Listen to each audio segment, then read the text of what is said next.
السلام علیکم ورحمۃ اللہ وبرکاتہ۔ نحو رابعہ،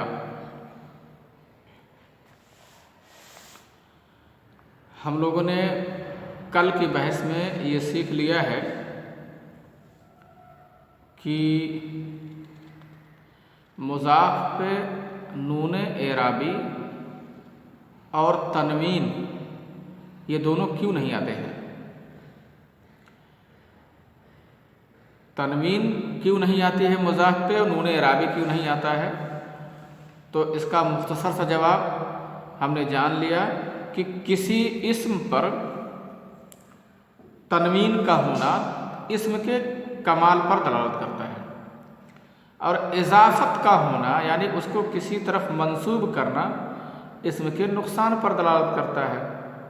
اور یہ بات پہلے آپ لوگوں کو بتائی جا چکی ہے کہ تنوین اور نون اعرابی جو ہوتا ہے وہ تنوین کے ہم پلہ ہے، قائم مقام ہے۔ تو جو جواب تنوین کے اور اضافت کا دیا جائے گا وہی جواب نون اعرابی اور اضافت کا ایک ساتھ جمع نہ ہونے کا بھی ہو جائے گا۔ تو تنوین اور نون اعرابی دونوں ایک پلے میں ہو گئے، دونوں ایک طرح کے ہو گئے۔ یہ اضافت کے ساتھ جمع کیوں نہیں ہوتے ہیں؟ کیونکہ اضافت یعنی نسبت ایک آدمی کو دوسرے طرف منسوب کیوں کیا جاتا ہے؟ جب اس کو اسی کے ذات کے ساتھ پہچاننا مشکل ہوتا ہے یا نامکمل ہوتا ہے، اور جب کسی کو اسی کے ذات کے ساتھ پہچاننا، اسی کے نام کے ساتھ پہچاننے میں کوئی دقت کسی کو نہیں ہوتی ہے تو اس کی اضافت نہیں کی جاتی ہے کہ یہ فلاں کا بیٹا ہے۔ فلاں کا بیٹا کہنے کا مطلب یہ ہوا کہ یہ غیر معروف ہے، اس کا باپ معروف ہے، تو اس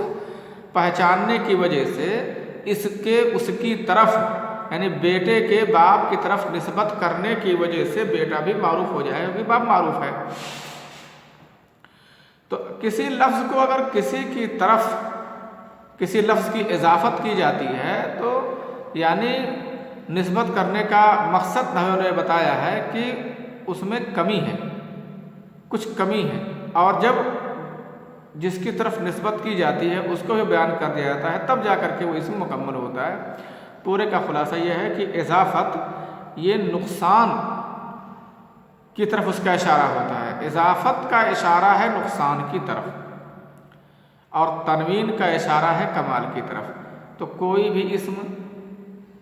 اسی وقت ناقص بھی ہو اور کامل بھی ہو، ایسا نہیں ہو سکتا ہے۔ یعنی کامل رہے گا یعنی تنوین رہے گی تو اضافت نہیں، اور اضافت ہے تو تنوین نہیں۔ ہاں البتہ ایک مسئلہ یہ کہا گیا تھا کہ یہ بھی آپ لوگوں کو پڑھایا گیا ہوگا کہ مضاف پر الف لام نہیں آتا ہے، تو ٹھیک ہے وہ اضافت معنوی کی بات تھی۔ جو ابتدائی کلاسوں میں یہ بات بتائی جاتی ہے کہ مضاف پر الف لام نہیں آتا ہے، اور ابتدائی کلاسوں میں چونکہ اضافت معنوی ہی پڑھائی جاتی ہے، اضافت لفظی کا ذکر نہیں چھیڑا جاتا ہے، تو وہاں وہ بات کہہ دی جاتی ہے، اور اضافت معنوی کی حد تک یہ بات بالکل صحیح ہے کہ اضافت معنوی میں الف لام مضاف پر نہیں آتا ہے، کیونکہ اس سے کم تخصیص کا تو فائدہ مل ہی جاتا ہے اگرچہ تعریف کا فائدہ نہ ملے۔ یعنی اگر مضاف الیہ معرفہ ہے تو مضاف معرفہ ہو جاتا ہے، اور اگر مضاف الیہ معرفہ نہیں بلکہ نکرہ ہے تو کم سے کم نکرہ خاصہ ہو جاتا ہے۔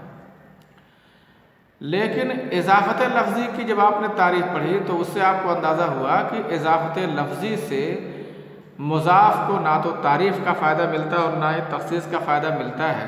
تو اگر کوئی ضرورت ایسے پڑ جائے کسی وجہ سے مضاف کو معرفہ کرنا پڑا یا نکرہ خاصہ استعمال کرنا پڑا، معرفہ کرنے کی ضرورت پڑتی ہے، مان لیجیے ذوالحال بنانا ہو جائے، آپ کو مضاف کو ذوالحال بنانا ہو جائے، یا